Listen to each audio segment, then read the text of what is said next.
అతి బాధ్యతతో సినిమాలు చేయకూడదు. సినిమా అనేది కూడా బిజినెస్ అండి. థియేటర్‌కి వచ్చే జనాలు కూడా ఎంటర్‌టైన్ అవ్వడానికే వస్తారు. కొన్ని కొన్ని సినిమాల్లో ఇలాంటి మంచి విషయాలు కానీ, ఇలాంటి సాక్రిఫైసెస్ కానీ, లేకపోతే అంతరిక్షం లాంటిలో మన సైంటిస్ట్ పడే స్ట్రగుల్ కానీ, అలాంటివి చూపించే అవకాశం అప్పుడప్పుడు వస్తది. అలాంటి సినిమా చేయాలని పరిగెట్టినా కూడా అలాంటి సినిమాలు దొరకవు.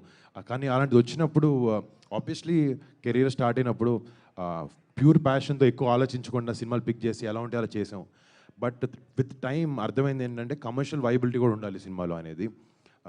సో ఈ సినిమా చేయడానికి one of the main reasons అదే. అందరూ ఇది first of its kind, one of its first aerial combat film అంటున్నారు. కానీ ఈ సినిమాలో ఉండే ఏదైతే ఎమోషన్ అయితే ఉందో అది చాలా కమర్షియల్ ఎమోషన్. అది అందరి ప్రతి భారతీయుడికి కనెక్ట్ అయ్యే ఎమోషన్ అది.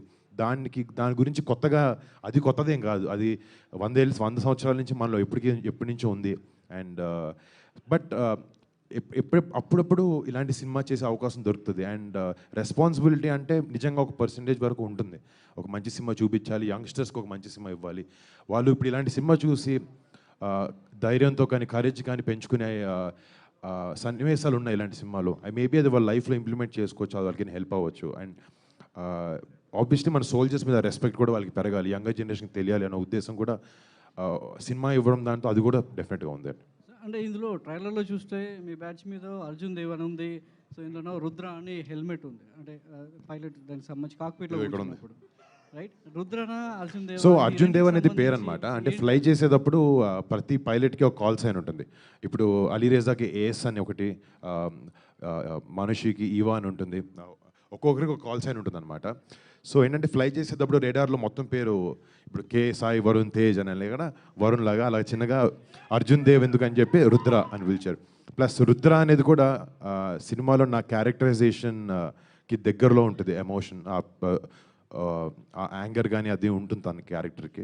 ఆ రిఫరెన్స్ ఆలోచించుకుని రుద్ర అనే పేరు పెట్టడం జరిగింది.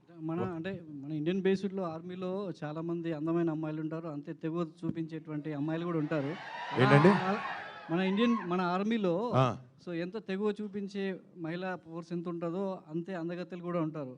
ఆ ఉద్దేశంతోనే మనిషిని పెట్టుకున్నారా ఈ సినిమాలో? నేను హీరోయిన్ నేను ఎందుకు పెడతానండి, డైరెక్టర్ పెట్టాడు. అంటే డెఫినెట్గా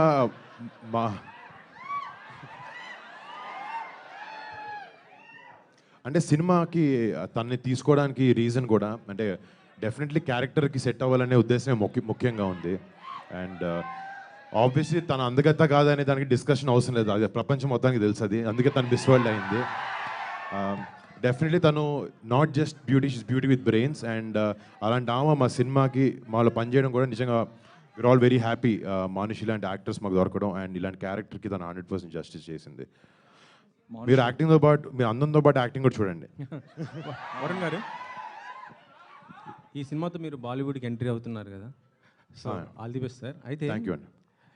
ఈ యాంటీ అంటే కొంత పాకిస్తాన్ వ్యతిరేకంగా వచ్చినటువంటి బాలీవుడ్ మూవీస్ ఈ మధ్య చూస్తుంటే అక్కడ స్టార్ హీరోస్ సల్మాన్ ఖాన్ నటించినటువంటి టైగర్ 3 కానీ, లేకపోతే హృతిక్ రోషన్ది ఫైటర్ కానీ, అవి అంత ఆశాజనకంగా హిట్ కాలేదు. అంటే ఒక స్టార్ హీరోస్ బాలీవుడ్ వాళ్ళకే హిట్ కాలేదు. ఈ సినిమాతో మీరు అక్కడ ఎంతవరకు క్యాచ్ చేయగలుగుతారు అనుకుంటున్నారు? అంటే ఒక సినిమా హిట్ అవ్వడానికి దాని నేపథ్యం రీజన్ అవ్వదు, చాలా రీజన్స్ ఉంటాయి. నాకు మీరు చెప్పినట్టు కరెక్ట్గా ఏ టైటిల్స్ కూడా నాకు అర్థం కాలేదు. బట్ ఒక సినిమా హిట్ అవ్వడానికి దాని వెనకాల ఉండే ఎమోషన్ కానీ ఇవన్నీ కూడా చాలా ఇంపార్టెంట్. అంటే యాంటీ పాకిస్తాన్ అంటే ఆ రెండు కూడా కొంత పాకిస్తాన్ అంటే ఉండేటువంటి కాన్సెప్ట్తో వచ్చింది. నేను వేరే గురించి తెలియదు కానీ మా సినిమాలో మా ఉద్దేశం ఏంటంటే ఒక